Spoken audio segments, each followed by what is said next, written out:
Primero que nada vamos a leer en el libro de Lucas, en el capítulo 10, versículos 38 al 39, Jesús siguió su camino y llegó a una aldea, donde una mujer llamada Marta lo hospedó. Marta tenía una hermana llamada María, la cual se sentó a los pies de Jesús para escuchar lo que él decía. El espíritu de profecía dice que con frecuencia Jesús se quedaba en la casa de María y Marta y de su hermano Lázaro. Así que tenemos esta familia de hermanos, 3 hermanos que eran amigos de Jesús. Pero usted a lo mejor me dirá, espere un poquito, aquí estamos hablando de María de Betania. ¿Cómo sabe usted que María de Betania es María Magdalena, la prostituta? Y vamos a dejar esta respuesta para un poquito más adelante. Veamos otro versículo.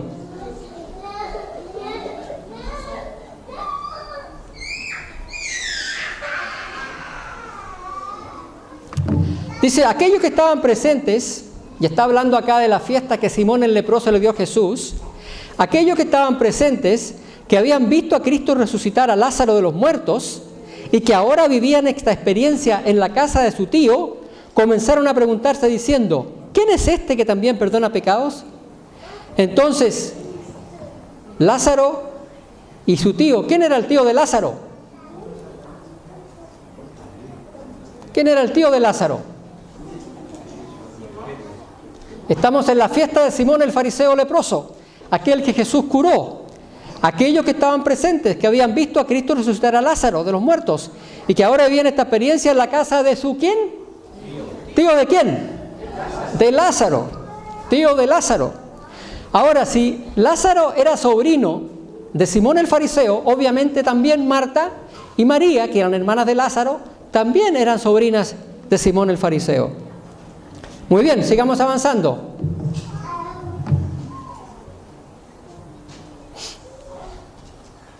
Marta tenía una hermana llamada María, la cual se sentó a los pies de Jesús para escuchar lo que él decía. Tenemos entonces aquí identificada a la María de Betania, que se arrodillaba a los pies de Jesús a escuchar su palabra. Después de esto, Jesús anduvo por muchos pueblos y aldeas anunciando la buena noticia del reino de Dios. Los 12 apóstoles lo acompañaban, como también algunas mujeres que él había curado de espíritus malignos y enfermedades. Entre ellas iba María, la llamada Magdalena, de la que habían salido 7 demonios. Y Ellen G. White dice en el Deseado de todas las gentes, Jesús hubiera podido extinguir toda chispa de esperanza en su alma, pero no lo hizo. Era él quien la había librado de la desesperación y la ruina. 7 veces ella había oído la reprensión que Cristo hiciera a los demonios que dirigían su corazón y su mente. A María entonces Jesús le había sacado 7 demonios, a María Magdalena. Ahora, en la fiesta de Simón, en la fiesta que se le dio a Simón, que la fiesta de Simón le dio a Jesús, estaban Lázaro, estaban Marta y estaban María. Simón, dice Ellen G. White, que había sido sanado de su lepra, y por eso que le llamaban Simón el leproso, y era esto lo que le había traído a Jesús. Deseaba manifestar su gratitud, y en ocasión de la última visita de Cristo a Betania, ofreció un festín al Salvador y sus discípulos. A un lado del Salvador estaba sentado a la mesa Simón, y al otro lado Lázaro, su sobrino. Marta, su sobrina, servía, pero María escuchaba fervientemente cada palabra que salía de los labios de Jesús. Otra cita del espíritu de profecía. María quedó encantada con las palabras de Jesús a sus discípulos, y al ver una oportunidad de oro para conocer mejor las doctrinas de Cristo, entró silenciosamente en la habitación donde estaba sentado y, tomando su lugar a los pies de Jesús, bebió con impaciencia cada palabra que cayó de sus labios. Ahora, interesante esto, que a María, la hermana de Lázaro y Marta, Jesús le había perdonado sus pecados, y Jesús la llama una pecadora. A María, la María de Betania. A un lado del Salvador estaba sentado a la mesa Simón, a quien él había curado de una enfermedad repugnante, la lepra. Y al otro lado Lázaro, a quien había resucitado. Marta servía, pero María escuchaba fervientemente cada palabra que salía de los labios de Jesús. Ya leímos esto, pero ahora viene la siguiente parte. En su misericordia, Jesús había perdonado sus pecados a María, a esa María que le gustaba escuchar a los pies de Jesús. y había llamado de la tumba a su amado hermano, y el corazón de María estaba lleno de gratitud. Y refiriéndose a María, después que ésta ungiera los pies de Jesús, dijo: el que escudriña el corazón leyó el motivo que impulsó la acción de María, y vio también el espíritu que inspiró las palabras de Simón. Ellen G. White hablando: ¿ves esta mujer? Le dijo él, es una pecadora. Y él le dijo: por lo cual te digo que muchos pecados son perdonados, porque amó mucho, mas al que se perdona poco, poco ama. Ahora, esta cita de Ellen G. White prueba sin lugar a dudas de que María de Betania es también María Magdalena, aquella que había caído y cuya mente había sido habitación de demonios. María Magdalena fue puesta en estrecho compañerismo y ministerio con el Salvador. Fue María la que se sentaba a sus pies y aprendía de él. Fue María la que derramó sobre su cabeza el precioso ungüento y bañó sus pies con sus lágrimas. Mis hermanos, la María de Betania, la María que le gustaba escuchar a los pies de Jesús, es la misma María que ungió sus pies antes de su muerte, es la misma María que fue sorprendida como una prostituta y a la que Jesús perdonó. Bueno, las Escrituras y el Espíritu de Profecía nos muestran que María de Betania es también María Magdalena. Y sabemos también que María era hermana de Lázaro y hermana de Marta. También sabemos que María era sobrina de Simón, una ex prostituta.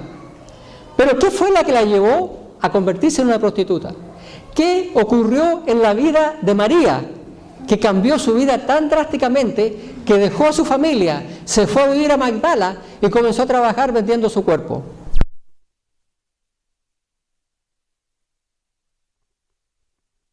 El fariseo era un hombre acomodado.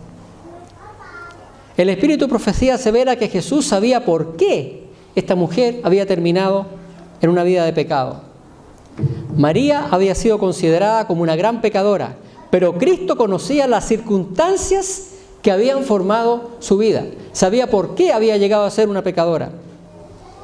¿Y cuáles fueron estas circunstancias? El deseo de toda la gente aclara qué fue lo que llevó a esta mujer al pecado. Leo en referencia a María y a su tío Simón. Simón había arrastrado al pecado a la mujer a quien ahora despreciaba.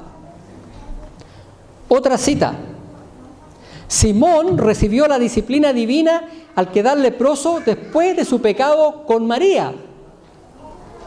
Simón había seducido a su sobrina, a María, y juntos habían pecado.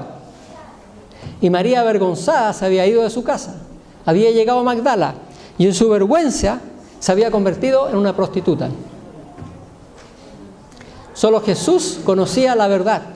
Por eso cuando le dijo a Simón el fariseo: al que se le perdona mucho, ama mucho, pero al que se le perdona poco, ama poco, se estaba refiriendo a él. Que él consideraba que lo que Jesús había hecho por él no era mucho. María, agradecida, ungió los pies de Jesús con un perfume de $70,000, el sueldo de un año. Mi esposa estuvo en la Tierra Santa el año pasado y trajo una serie de aceites perfumados. Y uno de los frascos que trajo era de nardo. El mismo frasco, la misma esencia que usó María para ungir los pies de Jesús. Por si acaso no pagó $70,000 por el frasquito, pagó mucho menos, para que alguien no vaya a pensar nada malo. Pero mis queridos hermanos, en los tiempos de ella era muy caro ese perfume. Ella dio todo lo que tenía, lo más valioso. Pero Simón, dice Ellen G. White, Simón parece que nunca asoció su condición de leproso con su pecado. Simón pecó y cayó en la lepra, pero él nunca asoció las dos cosas. El perdón de Jesús no fue apreciado porque Simón no había reconocido la magnitud de su pecado. Simón pensó que al darle una fiesta a Jesús, honraba a Jesús porque él era un hombre importante en la sociedad judía. Pero la realidad era que el honrado era él, porque Jesús, Dios mismo, había ido a su casa. Simón había tomado su propio pecado en forma muy liviana, pero sin embargo se mostraba implacable al juzgar a María, la mujer que él mismo había llevado al pecado. Y mis queridos hermanos, de la historia de María pueden salir miles de lecciones. Pero en esta mañana me quiero concentrar solamente en 2 puntos. María era una mujer despreciada. Después de todo, era solo una mujer de la calle. Los fariseos decidieron usarla para entrampar a Jesús. La vida de María era totalmente irrelevante para estos hombres arrogantes y desprovistos del amor de Dios. Jesús, en cambio, al ver a María, inmediatamente reconoció la situación. El Espíritu Santo le reveló las razones que la hicieron irse lejos de su familia para entregarse a una vida inmoral. Jesús vio a María a través de los ojos de Dios. Los fariseos la veían a través de sus propios ojos, velados por el prejuicio, el orgullo y la falta de amor. Los fariseos solamente podían ver lo terrenal, sus intereses, su elevada posición en la sociedad judía, su reputación de maestros de Israel, pero sin embargo estaban ciegos a las cosas espirituales. El Señor Jesús dijo de ellos: dejadlos, pues son ciegos, guías de ciegos, y si el ciego guiare al ciego, ambos caerán en el hoyo. Mis hermanos, Jesús en cambio tenía una visión del 200% y pudo ver las intenciones de aquellos que acusaban a María, y como también pudo ver los motivos que la habían llevado a una vida inmoral. Ahora, yo no sé si ustedes se podrán imaginar qué es lo que sería poder ver el mundo a través de los ojos de Dios. ¿Cómo veríamos a nuestros hermanos? ¿Cómo veríamos a nuestros miembros de familia? ¿Cómo veríamos a nuestros hijos? ¿Cómo veríamos el mundo? ¿Cómo veríamos todo si pudiéramos verlo a través de los ojos de Dios? Y yo pienso, mis hermanos, si todos los habitantes de este planeta vieran a sus semejantes a través de los ojos de Dios, este mundo sería muy, muy diferente. Cuando Dios nos ve, cuando Dios lo ve a usted, que está sentado ahí en esta mañana, Dios ve las razones por las que usted es como es, lo que nos llevan a ser lo que somos, los golpes de la vida que a lo mejor nos han hecho un poco toscos y un poco bruscos. Pero el Señor Jesús no solamente ve lo que somos, sino que además ve lo que podemos llegar a ser. Y al ver a María, vio lo que era, pero también vio lo que María podía llegar a ser si ella abandonaba la prostitución y se entregaba a Dios. Y yo me pregunto en esta mañana, ¿y cómo es que Jesús tenía tan buena vista espiritual? ¿Cómo es que Él podía ver a través de los ojos de Dios? ¿Y por qué nosotros no podemos hacer lo mismo? ¿Por qué nosotros miramos a la persona y vemos a la persona? Vemos su ropa, vemos su cara, vemos su cuerpo. Y a veces decimos, este es así, este es flaco, este es gordo, este es feo, este es bonito, este es moreno, este es rubio. Pero somos incapaces de ver lo que está dentro de la persona, lo que la persona realmente es. ¿Por qué somos tan ciegos? ¿Por qué Jesús tenía tan buena vista? Y la razón es bien simple. Jesús tenía una estrecha relación con su Padre, tan estrecha que Él podía ver a través de los ojos de su Padre. Pero las buenas noticias son que es nuestro deber y nuestro privilegio buscar esta misma relación con nuestro Padre Celestial. Al elevarnos hacia Dios, nuestra vista se hace más abarcante porque vemos de más arriba. ¿Se da cuenta usted que si usted está en un puro lugar, usted solamente puede ver una parte? Pero usted se aleja, usted puede ver más. Y al elevarnos hacia Dios tenemos una mejor vista. Podemos ver más, apreciar más. Nos volvemos menos egoístas, más empáticos, más tolerantes. Siguiendo el consejo de Pablo en Filipenses, dice que no mirará cada uno por lo suyo propio, sino cada cual también por lo de los otros. No vamos a estar tan preocupados por nosotros mismos, nos vamos a preocupar también por los demás. Los ingleses hablan de una big picture. Hay que ver el cuadro completo. Y cuando a veces miramos a una persona, solamente vemos una pequeña parte de su vida. No vemos el cuadro completo, porque esa persona llegó a esa posición. Y cuando Jesús miró a María, pudo ver el cuadro completo, pudo ver lo que había llevado a esta mujer a ser una prostituta. Luego la perdonó y la instó a cambiar de vida. Y María lo hizo. María recibió el perdón, cambió de vida. Veamos ahora el segundo punto. María vivía en una sociedad donde la mujer tenía escasa libertad y muy pocos derechos. En los días de hoy es al revés, ¿no es cierto? Cuando la esposa se separa, se lleva a la casa, se lleva todo, el marido queda viviendo en el auto. Pero en esos tiempos, mi hermano, no era así. En esos tiempos la mujer era casi un objeto. Cuando estaba joven, la mandaba el papá. Cuando se casaba, la mandaba el hombre. Si el hombre no le gustaba, le daba una carta de divorcio y la echaba de su casa. La mujer era un objeto, y este fue el caso de María. María era peor. No solo era una mujer, era una prostituta, una mujer despreciada, no valía nada. Pero ¿por qué María llegó a hacer lo que fue? Abuso. Su tío abusó de ella. Un hombre de edad abusó de una mujer más joven para seducirla y llevarla al pecado. Y después que la sedujo, la despreció. Y el abuso, esa palabra, hermano, yo encuentro que es una palabra chocante, una palabra dura, una palabra que yo ni siquiera quisiera mencionar aquí del púlpito. Pero mis queridos hermanos, el abuso existe, ocurre y aún existe dentro de las iglesias cristianas. Ustedes saben que hace poco terminó la investigación del gobierno acerca del abuso. Y no hubo ninguna iglesia que se librara. Todas las iglesias tienen abuso. Algunas más, algunas menos. Pero todas tienen este problema. Y en nuestra iglesia, la Iglesia Adventista del Séptimo Día, a nivel de Australia, hay un departamento que ustedes seguramente también tienen un representante. El departamento de AdSafe. ¿Quién es el representante de AdSafe en esta iglesia? ¿No tienen ustedes todavía? Bueno, en cada iglesia tiene que haber un representante de AdSafe. Y este departamento fue creado para prevenir e investigar casos de abusos. Este departamento estableció una serie de reglas y medidas en orden a proteger a los más vulnerables. Por ejemplo, los padres deben firmar al dejar y recoger sus hijos en la escuela sabática. Los maestros de escuela sabática tienen un rol con los nombres de todos los alumnos y cuando el papá llega con su niño, tiene que firmar y decir, entregué a mi hijo. Y cuando va a buscar al pequeño, tiene que firmar y dice, lo vine a buscar, para evitar que el niño escape o salga o se le lleve a otra persona. Los maestros de escuela sabática deben tener el Working with Children Check, y esto es algo que está requerido por la ley australiana. Nadie puede trabajar con niños o estar en contacto con niños a menos que tenga el Working with Children Check, que significa que la policía tiene que hacer una investigación para ver que una persona está calificada para trabajar con niños.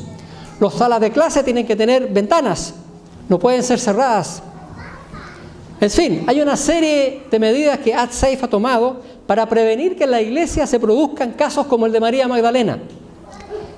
Pero si esto llegase a ocurrir, el departamento de AdSafe también se encarga de tomar las medidas necesarias para investigarlo, estudiarlo y hacer lo que sea necesario para que no vuelvan a ocurrir.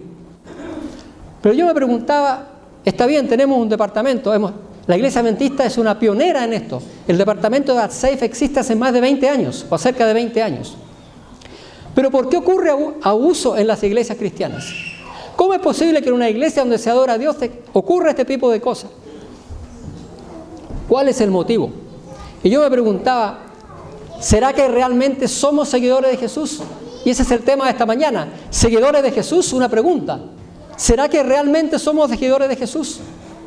¿Podemos imaginar a un seguidor verdadero de Jesús cometiendo un pecado de abuso? Y mis hermanos, ser un miembro de iglesia no nos identifica como un verdadero cristiano. Venir a la iglesia, participar, devolver el diezmo, todo esto es muy importante. Pero esto no nos identifica realmente como seguidores de Jesús. ¿Somos nosotros todos los que estamos aquí en esta mañana verdaderos seguidores de Jesús? ¿Soy yo el que estoy parado aquí en esta mañana un verdadero seguidor de Jesús? ¿O estoy haciendo un rol? Estoy cumpliendo una función. Estoy contando una historia. Pero realmente en mi vida yo no soy como soy. Y mi señora sabe que no soy así. ¿Es así o no? ¿Soy un verdadero seguidor de Jesús? El profeta Jeremías, en Jeremías 3:40, dice algo muy interesante. Dice, escudriñemos nuestros caminos y busquemos y volvámonos a Jehová. ¿Qué significa escudriñar?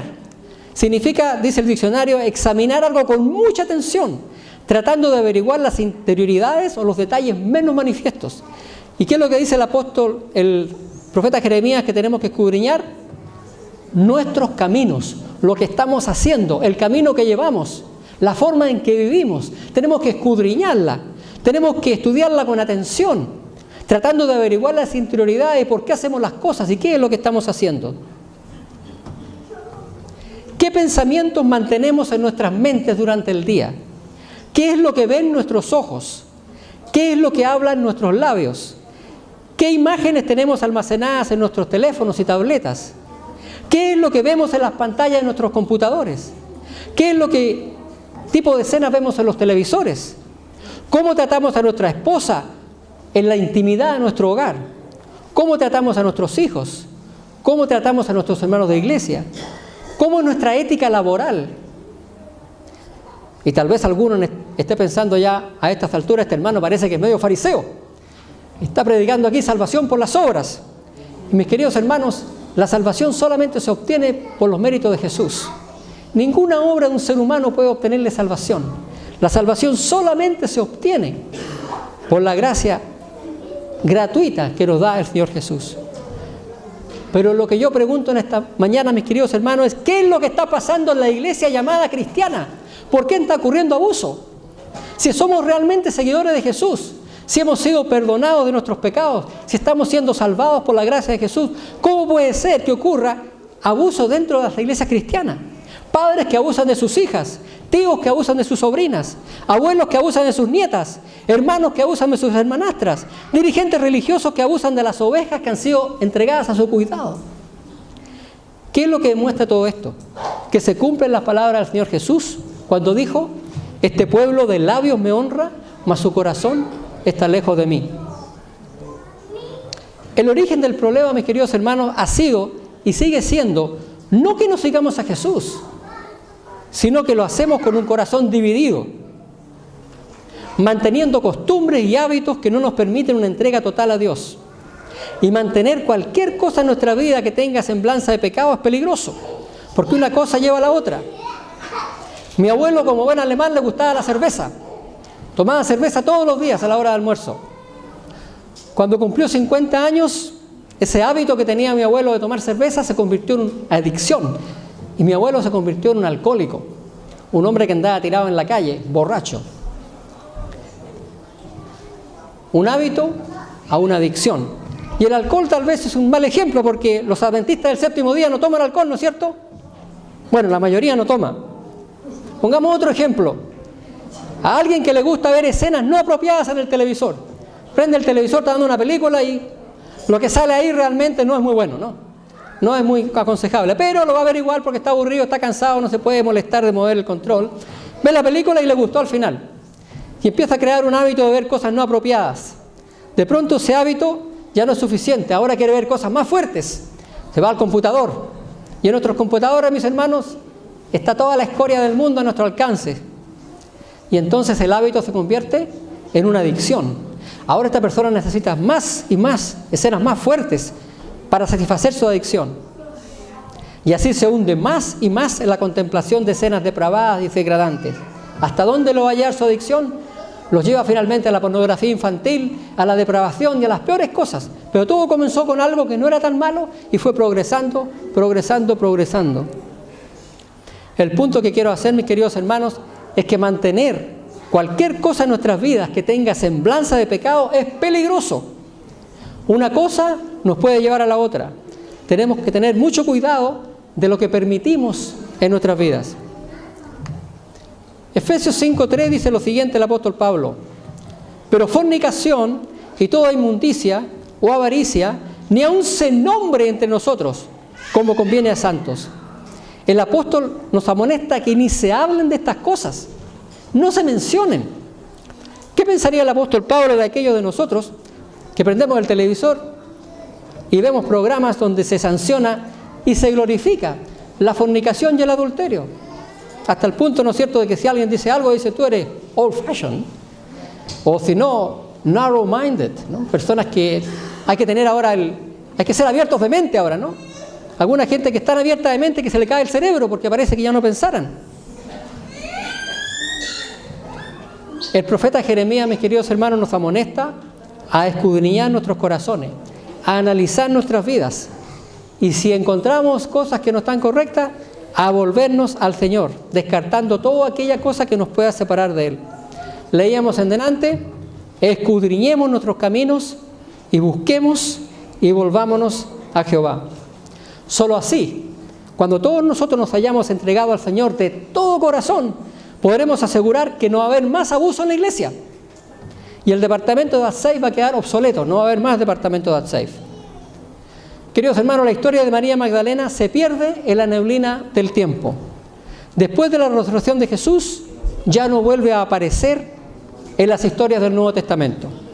Pero teniendo en cuenta su amor y su fidelidad a Jesús, lo más probable es que la veremos cuando Cristo venga a este planeta en su segunda venida.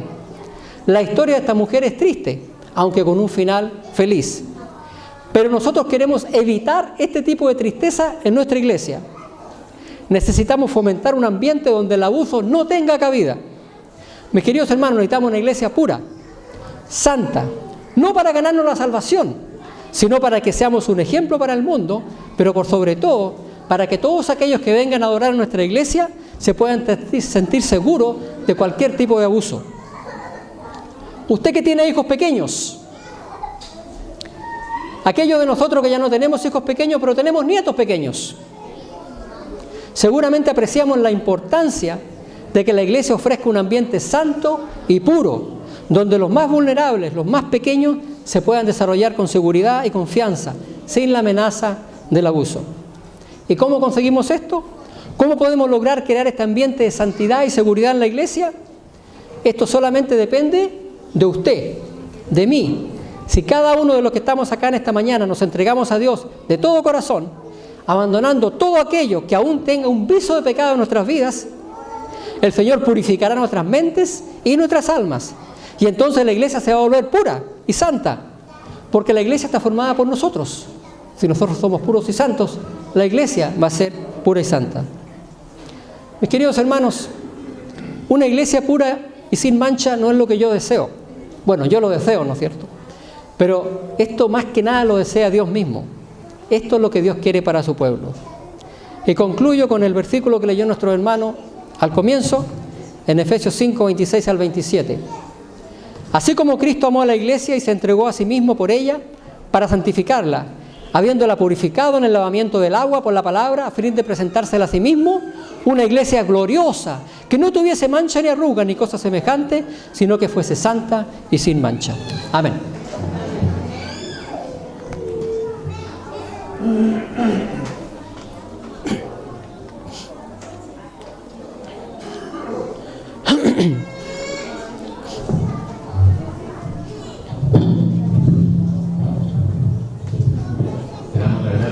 Al hermano A, y lo invito por favor a escuchar el corito que se va a predicar a continuación.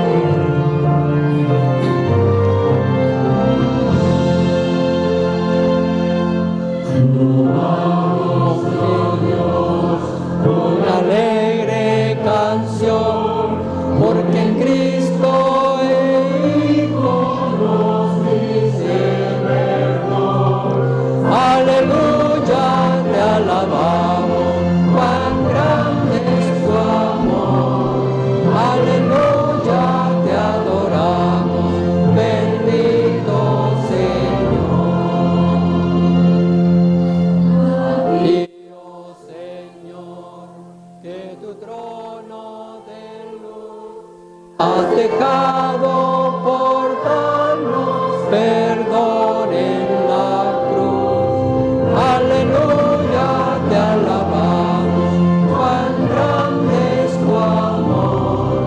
Aleluya, te adoramos, bendito Señor. Damos, Santo Consolador, que nos llenas de gozo y santo valor. Aleluya, te alabamos, cuán grande es tu amor. Aleluya, te adoramos, bendito Señor.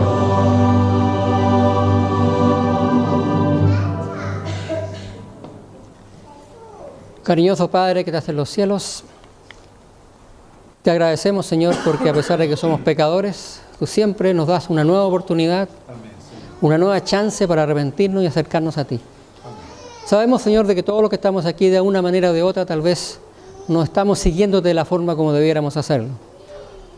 Te quisiéramos pedir, Señor, que tú pongas en nuestros corazones el deseo de seguirte más de cerca, de entregarnos a ti de todo corazón, de sacar de nuestras vidas cualquier cosa que está impidiendo una relación más estrecha contigo. que podamos algún día poder tener la visión que tenía el Señor Jesús, que Él realmente no veía a través de sus ojos, sino que veía a través de tus ojos. Quisiéramos ver el mundo, Señor, a través de tus